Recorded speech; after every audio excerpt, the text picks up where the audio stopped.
Barbárie e desespero. Chacina da polícia no Rio deixa mais de 20 mortos. No dia seguinte, uma cena de nazismo. A Polícia Rodoviária Federal transforma Camburão em câmara de gás e mata um homem em Sergipe.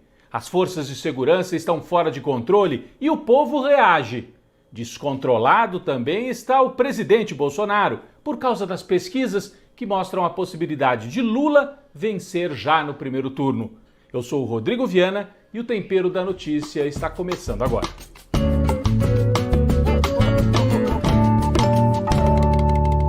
A semana teve mais uma chacina terrível no Rio de Janeiro. Vila Cruzeiro, no Complexo da Penha. De início se falou que seriam 22 mortos, depois o número subiu para 26.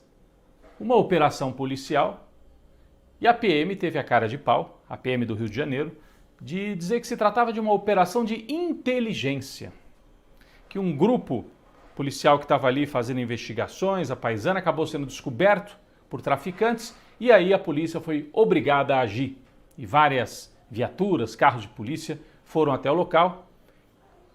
E aí 22 mortos. A gente compreende que a polícia, se os traficantes estão armados e reagem, a polícia também precisa atirar. Isso é compreensível. Agora, quando morrem 22 ou 26 pessoas, como depois se confirmou, aí é uma operação de extermínio. O nome correto é chacina. E um discurso cínico que veio logo depois desta execução em série. O discurso do chefe da Polícia Militar do Rio de Janeiro, o coronel Luiz Henrique Marinho Pires é o nome da figura. Ele disse que a culpa era do Supremo Tribunal Federal. Vocês se lembram que durante a pandemia o Supremo aprovou uma regra, aliás muito justa, de que dada a situação de emergência sanitária, a polícia não deveria subir nos morros, que as pessoas já estavam amontoadas, tentando sobreviver, sem trabalho, ameaçadas pela pandemia, então só poderia subir com autorização do Ministério Público, com uma boa justificativa. E agora, o que acontece? Como o bolsonarismo está em guerra com o STF, o coronel, que é da Polícia Estadual, mas que é de um governo bolsonarista, disse, a culpa é do STF, porque o que acontece? Fizeram essa regra aí, agora bandido de tudo que é lugar do Brasil veio aqui para o Rio de Janeiro. Como se antes o Rio de Janeiro fosse tranquilo, não tivesse bandido, não tivesse tráfico de droga. E como se os bandidos estivessem nos morros, apenas. Bom, até o Queiroz, que é um chefe da bandidagem bolsonarista, chefe da rachadinha, ficou preso, lembram? Estava lá em Atibaia, escondido. O Queiroz apareceu para comemorar as mortes. E disse também cinicamente, é menos voto para a esquerda em outubro. Ou seja, usaram a chacina com fins eleitorais. É uma chacina eleitoral que tem discurso contra o STF e que tem aí uma cilada, porque veja, eles estavam torcendo para o Marcelo Freixo, que é o candidato lá a governador da oposição, aparecer e criticar a ação policial. Para quê? Porque daí iam dizer, defensor de bandido, está defendendo o bandido, não está do lado da polícia. É evidente que a gente sabe que o fato do sujeito ser bandido não autoriza a polícia a matar ninguém. A polícia prende, o juiz julga. É óbvio, a polícia não pode ter esse poder. Ah, mas ela mata bandido. Não, mas aí o dia que ela pegar o seu filho na rua, ou você, porque está fora de controle, aí eu quero ver. Então foi uma cilada eleitoral. A chacina se transformou numa cilada eleitoral. Mas o que chamou a atenção também? A presença de viaturas da PRF, Polícia Rodoviária Federal. E essa comunidade onde houve a operação não fica na beira da estrada. Polícia Rodoviária Federal, ligada também ao Ministério da Justiça de Bolsonaro. E não é a primeira vez, hein? É a terceira vez no governo Bolsonaro que a Polícia Rodoviária Federal se envolve em chacinas. Teve uma importante grave em Minas Gerais, no sul de Minas também. E outra no Rio de Janeiro. O que estava fazendo a Polícia Rodoviária Federal no meio da cidade? Por que foi? É um braço miliciano? São perguntas que a gente faz. É uma pena, né? Que a Polícia Rodoviária Federal no passado tinha a fama de trabalhar de maneira mais correta. Bom, ficou montado então um cenário para um discurso de extrema-direita. Morreram sim, mas eram todos bandidos. Quem defender, está defendendo o bandido. Aos poucos foi aparecendo que entre os mortos havia ex-militar, havia vendedor ambulante, estudante, gente que não tinha nada a ver com o tráfico. E repito, mesmo que tivesse, mesmo que tenha a ver com o tráfico, a polícia não tem autorização para executar ninguém. A não ser em ação armada, em revide. Agora, 22, aí é execução. E morreram vários que não tinham nada a ver com o tráfico. Aí no dia seguinte, pior ainda, uma execução à luz do dia em Sergipe.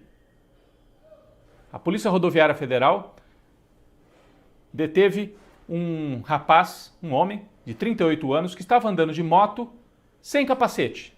Vocês conhecem alguém que anda de moto sem capacete? Eu conheço, o Bolsonaro nas motocicletas dele. Mas esse rapaz estava sem capacete, tem questões mentais, psíquicas, dizem que tinha problemas e reagiu de maneira atabalhoada, mas não estava armado, não tinha passagem pela polícia. O que fizeram os agentes da Polícia Rodoviária Federal? Colocaram o sujeito no camburão, fecharam a porta, a gente tem as imagens horríveis, terríveis, e encheram de gás. Mataram asfixiado, transformaram o carro da polícia numa câmara de gás. Quem é que fazia isso? Os nazistas faziam isso. Na Alemanha, exatamente contra deficientes físicos, deficientes mentais. E depois contra os judeus e outros em larga escala. A população da pequena cidade de Umbaúba se rebelou, armando barricadas, fazendo protestos. Vejam só as imagens.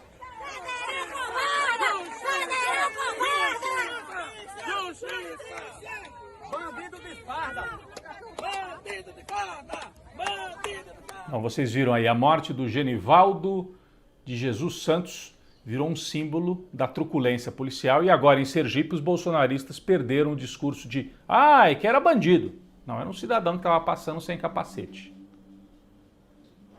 A polícia está fora de controle porque tem um sujeito no poder que diz que pode matar.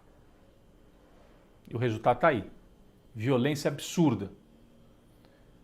E as pessoas fizeram vários paralelos com o que acontecia no nazismo. O Bolsonaro está fazendo um discurso cada vez mais enlouquecido, até porque está pressionado por mais uma pesquisa, desta vez o Datafolha, que é o instituto mais tradicional de pesquisas eleitorais, que mostrou esta semana Lula subindo. Lula foi a 48% no primeiro turno, Bolsonaro 27%, Ciro 7% apenas. E nesta pesquisa já não aparecem Dória, Moro. Então, é um quadro de polarização em que o Lula tem vantagem de 21 pontos. Abriu muito a vantagem em relação ao Bolsonaro. Cresce a chance de acabar a eleição no primeiro turno, porque com esse resultado o Lula, em votos válidos, que é o que conta, tem 54%. Liquidaria em primeiro turno. O Lula lidera disparado entre os mais jovens. No Nordeste é uma surra, e tem mais de 60% contra 17%. Entre as mulheres, também é outra surra, porque ele diz que mulher, né, é ser inferior, que ele fraquejou quando teve filha mulher, trata mal as mulheres. A resposta vai vir na urna. E se tiver segundo turno, a vantagem do Lula se amplia ainda mais em relação à pesquisa anterior. Agora está 58-33, 25 pontos de vantagem, se houver segundo turno, mas a probabilidade é que nem haja. O curioso é que a imprensa global, o JN, Jornal Nacional, escondeu, deu os números, mas escondeu a informação de que com esses números Lula ganha em primeiro turno. A campanha do PT saiu dizendo que não pode ter salto alto, que tem que trabalhar com a realidade, vai continuar trabalhando nos estados. E o bolsonarismo, as informações que a gente tem, muita preocupação dentro do Palácio do Planalto. Eles vão ficar mais violentos, mais radicais e mais desesperados até outubro.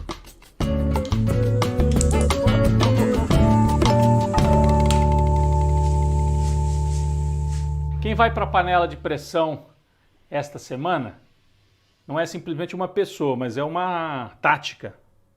A tática bolsonarista de mudar de assunto. Não quer falar de desemprego, de fome, de alta do preço dos combustíveis, de inflação? Muda de assunto. Fala do Elon Musk, que não tem nada a ver com o Brasil. Fala de assuntos que tirem a atenção do povo para o que interessa. Diz que é bom matar traficante, comemora a morte de pessoas no Rio de Janeiro. Essa tática, o Bolsonaro vem insistindo nela. Parece que não está dando certo. A pesquisa Datafolha desta semana mostrou exatamente isso. Então vai para a panela de pressão essa tática, vai ter que mudar. Dizem que os estrategistas do Bolsonaro no Palácio estão propondo, presidente, mexa com a economia, porque ficar só falando de esses outros assuntos serve para a sua bolha, mas não para o povo brasileiro como um todo. E quem vai para a panela de pressão também é o Fábio Faria, ministro do Bolsonaro, que é um dos operadores dessa tática de mudar de assunto.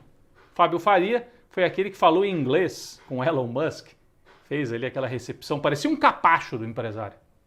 Fábio Faria, genro do Silvio Santos, e tentou debochar da pesquisa esta semana e disse assim, no que vocês acreditam mais?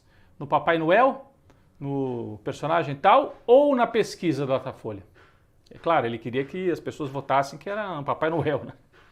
Mas mais de 100 mil pessoas toparam a enquete dele no Twitter e olha aí, 70% disseram que acreditavam na pesquisa que coloca o Bolsonaro próximo de perder já no primeiro turno a eleição. Então tá dando errado para eles esta tática. Serve para 30%. Os outros 70% do povo brasileiro não estão gostando muito. E o resultado está aí nas pesquisas eleitorais. Fábio Faria e a tática de mudar de assunto bolsonarista na panela de pressão.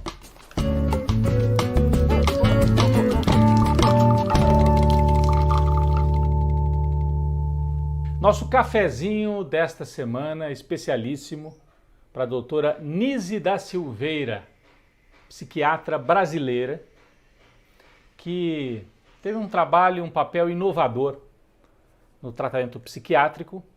Ela era alagoana, fez a carreira no Rio de Janeiro e humanizou a forma de lidar com pacientes com distúrbios mentais, introduzindo a arte, a produção artística, a criatividade, e percebeu que com isso as pessoas que tinham questões às vezes sérias de esquizofrenia e outros, né, espectros aí das doenças mentais, essas pessoas respondiam muito bem.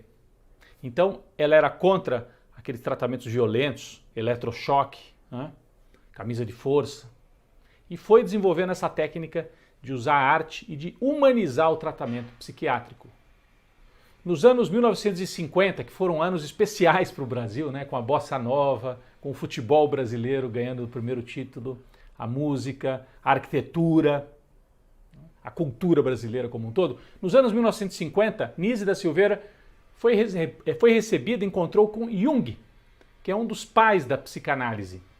Um encontro na Suíça, em que ela mostrou o trabalho que ela fazia no Brasil. Então ela teve essa influência de Jung e muito respeitada internacionalmente. O que acontece? Nise da Silveira teve o nome indicado para compor o livro dos heróis e heroínas da pátria. Porque herói e heroína da pátria não é só quem vai lutar na guerra ou quem toma uma atitude importante na política e tal. É também quem tem um papel fundamental numa área tão importante e tão inovador, né, o papel da Nise da Silveira. Então ela teve o nome dela indicado para compor o livro dos heróis e heroínas da pátria. E o que acontece? O Bolsonaro vetou. Não era de se esperar outra coisa, né? Provavelmente não gosta que se trate pessoas com distúrbios mentais de uma forma humanizada. Deve achar que é coisa de esquerdista, né? Isso, né? E, de certa maneira, é uma homenagem para a Nise da Silveira ser vetada pelo Bolsonaro. E não é coincidência que num dia Bolsonaro vetou a Nise da Silveira. No dia seguinte, a Polícia Rodoviária Federal assassina com uma câmara de gás dentro do camburão um homem que tinha distúrbios mentais. É a lógica do bolsonarismo. O que a gente pode dizer? O Bolsonaro vai perder, o bolsonarismo vai perder e a Nise da Silveira já ganhou.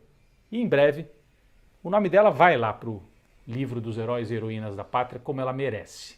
Um cafezinho por enquanto esse dia não chega, um cafezinho para Nise da Silveira.